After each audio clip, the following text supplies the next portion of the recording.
Et c'est pas dans la nomenclature. On n'a pas une case dans la nomenclature pour la prise en charge des cicatrices. Et bah, du coup, les cicatrices, c'est dans votre décret de compétences. Par contre, il n'y a pas de cotation au niveau de la NGAP, donc c'est du hors nomenclature, hors convention, par rapport à votre activité conventionnée. Donc normalement, les cicatrices ne doivent donner lieu à aucun remboursement de la part de la sécurité sociale.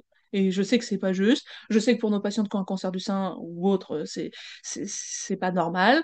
Je sais que c'est un sujet récurrent, voilà. Mais si vous avez une ordonnance marquée prise en charge des cicatrices ou rééducation pour cicatrices où il y a juste marqué ça et que vous le cotez avec une cotation de la NGAP, c'est vous qui faites une fraude.